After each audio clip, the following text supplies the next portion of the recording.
Good morning. I am RP Narmata.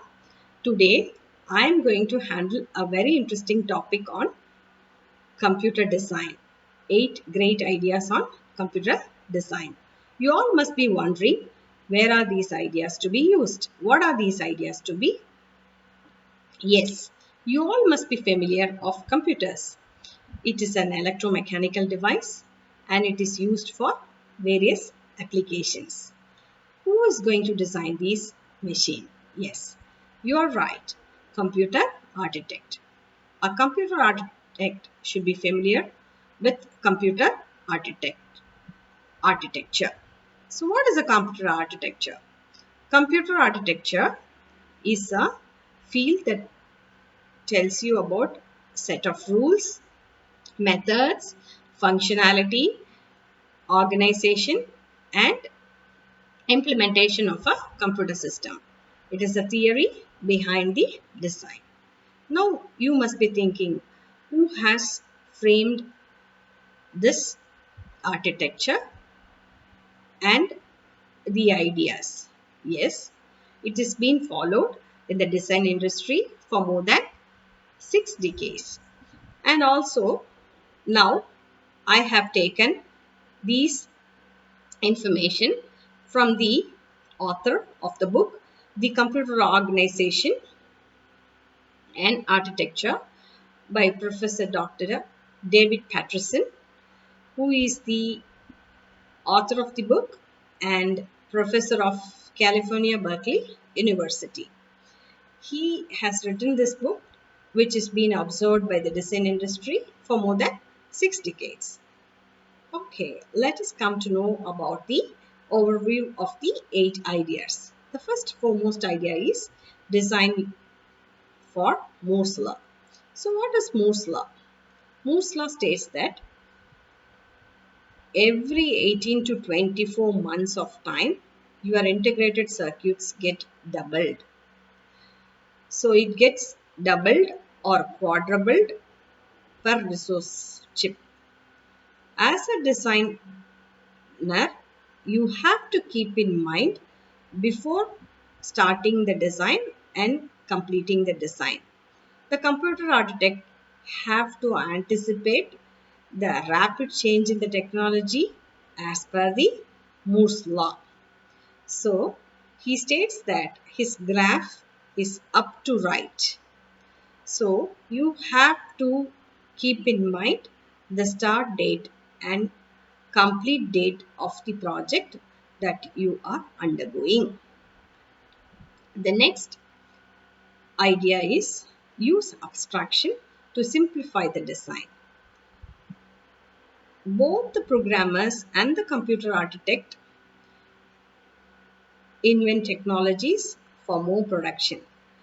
So, to increase the productivity, the hardware and software can use abstraction in their design. So, how this can be made? This can be implemented by hiding the lower level details to the higher level, taking the necessary detail and ignoring the unwanted detail.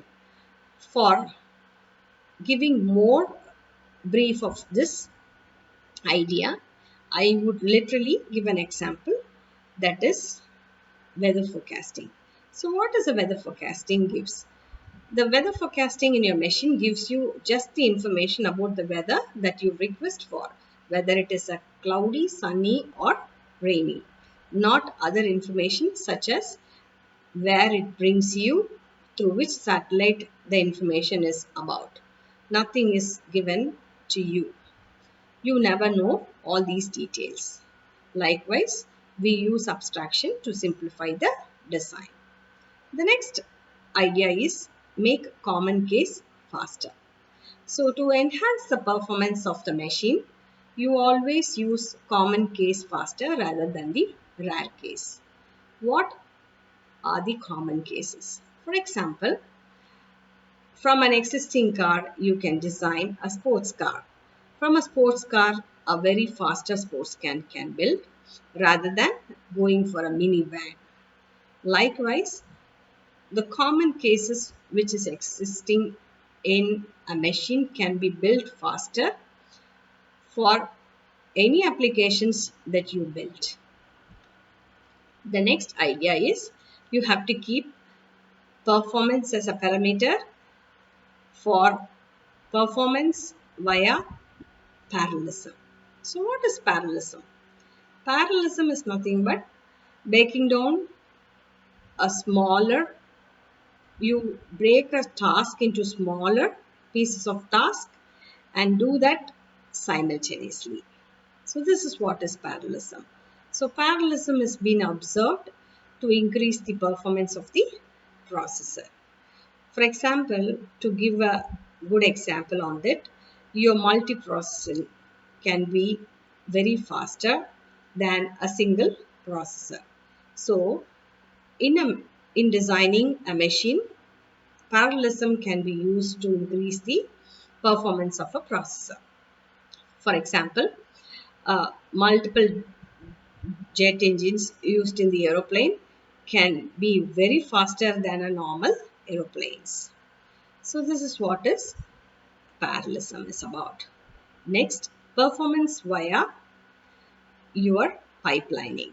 So pipelining is also another pattern of your parallelism. So why do you need a pipelining connection at your home? So we need a pipelining connections to bring the water sources to different locations in our home. Likewise, your machine are being fed with the different types of instructions. So it can be a reduced instruction set architecture or it can support a complex instruction set architecture. So to make your instruction execution faster, the instructions can be overlapped. For that, we introduce a concept called pipelining. So pipelining helps to improve the performance of the processor. So in detail, you will be learning about pipelining and its benefits in the computer architecture. The next concept is performance via prediction. It is always better for predicting rather than to wait and guess for a better result. Your prediction does not go for a misprediction and also it gives a relatively a good result. So performance also can be improved before going for a before going for a better result. Predictions helps you for a better performance. For example, I can relate this with a little example. Your fortune teller crystal ball. So the crystal ball gives you the predictions of the different aspects of the fortune tellers. So this was an example. So next, so your performance plays a major role. It can be used in parallelism, it can be used in pipelining, it can be used in your predictions also. So predictions helps you for a better performance. The next is the seventh idea that you have to know is about using hierarchy of memories. Yes, you also know that memory. What is the use of a memory? Yes, you are right. It is used for storage. But for which application, which memory has to be used? You have to be very familiar of that. So for that, the programmer's perception is a memory should be faster, it has to be cheaper, and it has to be larger. When it comes for a computer architect, it has to be smaller, it has to be cheapest, and it has to be larger. So there is a conflict in the usage of these memories. So the hierarchy of memories give them a good suggestion for using these memories according to the application they built for. So a triangle is being used to know the hierarchy of memory.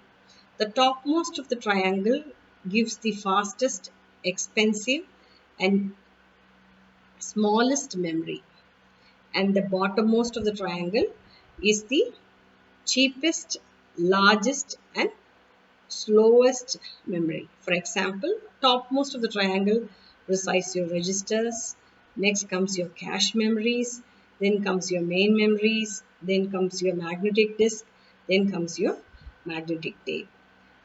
As in terms of from bottom to top, it goes in increase of your size, and your it is very expensive, and as the fastness get increased. When in terms of storage, it comes from top to bottom. So accordingly, the hierarchy of memories can be used. Next, the last foremost idea is dependability via redundancy. What is a dependability via redundancy? Your computer can be very faster, but it get sometimes failed. So there should be redundant components for supporting the failure. So always the redundant components help to recover the failure and have a smooth execution. The literal meaning that can be used for dependability via redundancy is like your truck, which is having dual tires at the rear side, helps in recovering a single tire when it gets failed. Likewise, your redundant components help if the major components get failed. So this is about the great 8 ideas. The Moore's law: use abstraction to simplify the design, make common case faster, performance in terms of parallelism, pipelining and prediction, hierarchy of memories, dependability via redundancy.